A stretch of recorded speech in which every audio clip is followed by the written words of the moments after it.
Hello दोस्तों, नमस्कार। आज हम इस वीडियो में मोटर, जनरेटर और अल्टरनेटर के बीच में अंतर क्या होता है इसके विषय में बात करेंगे। इससे पहले दोस्तों, अगर आप चैनल पर नए हैं तो प्लीज़ चैनल को सब्सक्राइब कर लीजिए और वीडियो को फुल वॉच करिए। तो दोस्तों, आज हम इस वीडियो के अंदर इन तीनों में क्या अंतर होते हैं, इनके क्या क्या उपयोग होते हैं और दोस्तों ये तीनों किस बेस पे काम करते हैं, ऐसे बहुत सारे सवालों के जवाब मिलने वाले हैं आपको इस वीडियो में। तो चलते हैं दोस्तों, वीडियो को शुरू कर लेते हैं। तो दोस्तों, हमारा पहला पॉइंट है मोटर क्या होता है। अगर दोस्तों हम बात करें कि मोटर क्या होता है, तो मोटर एक सिंपल सी चीज होती है जिसको अगर हम इलेक्ट्रिक सप्लाई देते हैं तो आउटपुट में हमें मैकेनिकल पावर देता है। इसका मतलब होता है दोस्तों कि जैसे हमने तार के माध्यम से मोटर को सप्लाई दिया, यानी कि वोल्टेज या करंट दिया। जब दोस्तों मोटर को हम सप्लाई देते हैं तो मोटर का जो रोटर है वह घूमने लगता है, तो इस अवस्था को दोस्तों हम मैकेनिकल पावर कहते हैं। और इस घूमते हुए रोटर से दोस्तों हम बहुत सारे काम करवा सकते हैं, जैसे कि हमारी आटे की चक्की चला सकते हैं, खेतों में सिंचाई के लिए उपयोग में ले सकते हैं दोस्तों। जैसे कि आजकल देख रहे हैं आपकी इलेक्ट्रिक बाइक आ गई है, इलेक्ट्रिक गाड़ियाँ आ गई हैं, इसमें भी मोटर का ही उपयोग होता है।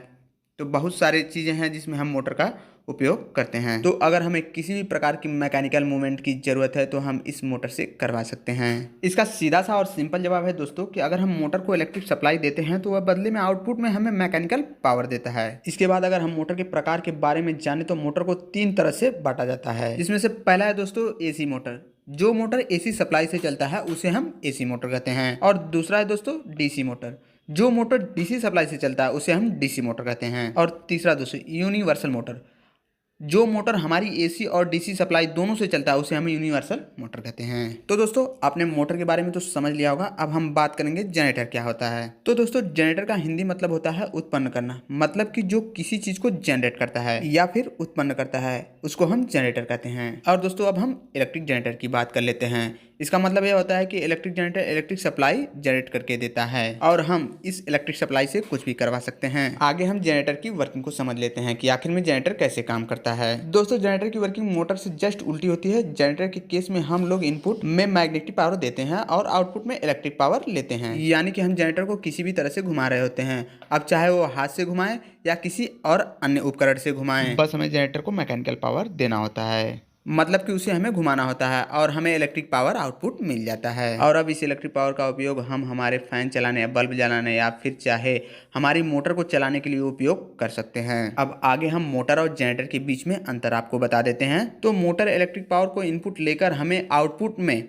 जो आउटपुट हमारा होता है दोस्तों, उसमें मैकेनिकल पावर देता है। और वहीं जनरेटर इनपुट को मैकेनिकल पावर लेकर आउटपुट में हमें इलेक्ट्रिक पावर देता है। दोस्तों, अब आगे यह बात आ जाती है कि हम हमारे जनरेटर को किस तरह से मैकेनिकल पावर दे सकते हैं। तो आपने पहले देखा होगा कि जो हैंड ऑपरेटर जनरेटर आता था जिसको हम हाथ से घुमाते थे और फिर हमें आउटपुट में इलेक्ट्रिक सप्लाई मिलती थी। लेकिन इसके अलावा दोस्तों, जो हमारे पावर प्लांट होते हैं वहां हमें काफी ज्यादा इलेक्ट्रिक पावर सप्लाई की जरूरत होती है। तो इनकी पावर को उत्पन्न करने के लिए हमें हाथ से मैकेनिकल पावर उत्पन्न नहीं कर सकते हैं। तो इसके लिए अलग अलग पावर प्लांट में हम लोग अलग अलग तरह से मैकेनिकल पावर देते हैं। जैसा कि आप लोगों ने देखा होगा कि जो हाइड्रो प्लांट होते हैं उसके अंदर हम लोग हाई स्पीड में पानी को गिराकर जनरेटर को घुमाते हैं और आउटपुट इलेक्ट्रिक सप्लाई को ले लेते हैं। ठीक उसी तरह से थर्मल पावर प्लांट में हम पहले कोयलों को जलाकर पानी को भाप में बदल देते हैं, फिर उस भाप को बहुत ही ज्यादा प्रेशर से गिराकर जनरेटर को घुमाया जाता है। तो दोस्तों, इस तरीके से हमें इलेक्ट्रिक सप्लाई मिलती है। इस तरह से दोस्तों, अलग अलग पावर प्लांट में अलग अलग तरीके से जनरेटर को घुमाया जाता है, लेकिन सभी प्रकार के प्लांटों में एक जैसा ही जनरेटर लगे होते हैं। बस उनके जनरेटर को घुमाने का तरीका अलग अलग होता है और उन तरीकों के आधार पर हम उन पावर प्लांट का नाम रखा जाता है। इसके अलावा आपने जो शादियों में जनरेटर देखा होगा उसके आगे एक डीजल इंजन लगाया जाता है जो कि उसके पीछे लगे जनरेटर को घुमाता है, जिससे इलेक्ट्रिसिटी जनरेट होती है और फिर इस इलेक्ट्रिक सप्लाई को हम लोग हमारी जरूरत के अनुसार ट्रांसफर कर लेते हैं। अब हम बात कर लेते हैं कि अल्टरनेटर क्या होता है। अब कुछ लोग दोस्तों अल्टरनेटर और जनरेटर में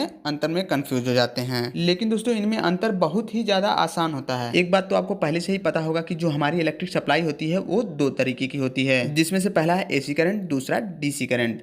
अब दोस्तों, ये जो एसी करंट और डीसी करंट है यह दोनों अलग अलग जनरेटर से बन रहे होते हैं, इसीलिए हमारे जनरेटर भी 2 टाइप के होते हैं। पहला एसी जनरेटर, दूसरा डीसी जनरेटर। एसी जनरेटर का मतलब होता है कि जो हमारी एसी सप्लाई को जनरेट करके देता है, इसके अंदर जब हम मैकेनिकल पावर देते हैं तो यह हमें बदले में आउटपुट में एसी करंट जनरेट करके देता है। डीसी जनरेटर का मतलब होता है कि यह हमें डीसी सप्लाई जनरेट करके देता है, मतलब कि जब हमें इसे मैकेनिकल पावर देते हैं तो यह बदले में आउटपुट में हमें डीसी करंट जनरेट करके देता है। तो दोस्तों आप लोग के मन में यह चल रहा होगा तो फिर अल्टरनेटर क्या होता है। दोस्तों जो हमारे एसी जनरेटर होता है उसे हम अल्टरनेटर बोलते हैं। अगर आपको कहीं पर अल्टरनेटर बोला जाता है तो आप उसे एसी जनरेटर भी बोल सकते हैं, क्योंकि जो एसी जनरेटर होता है उसका दूसरा नाम ही अल्टरनेटर होता है। अगर आप एसी का फुल फॉर्म देखते हैं तो वह अल्टरनेटिंग करंट होता है। इसमें से इसके आगे का नाम अल्टर उठाया और जनरेटर का नेटर उठाया, तो इन दोनों को मिलाकर अल्टरनेटर यानी कि अल्टरनेटर ही एसी जनरेटर होता है। अब हम बात कर लेते हैं दोस्तों कि मोटर जनरेटर और अल्टरनेटर किस प्रिंसिपल पर काम करते हैं। तो दोस्तों आपको इसमें बिल्कुल भी कंफ्यूजन नहीं होना है, क्योंकि यह तीनों एक ही प्रिंसिपल पर काम करते हैं। अगर दोस्तों आपसे कोई पूछे तो बस आपको इतना सा बोलना है कि मोटर या जनरेटर फैराडे के इलेक्ट्रोमैग्नेटिक इंडक्शन पर काम करता है। आप तीनों को वर्किंग में बोल सकते हैं कि यह तीनों फैराडे के इलेक्ट्रोमैग्नेटिक इंडक्शन पर काम करते हैं। तो हमें उम्मीद है दोस्तों कि आपके सारे सवालों के जवाब मिल गए होंगे। अगर कोई भी फिर भी सवाल बाकी रह जाए तो आप हमें कमेंट बॉक्स में जरूर बता सकते हैं। तो आज का वीडियो यहीं तक, मिलते हैं दोस्तों अगले वीडियो में। धन्यवाद।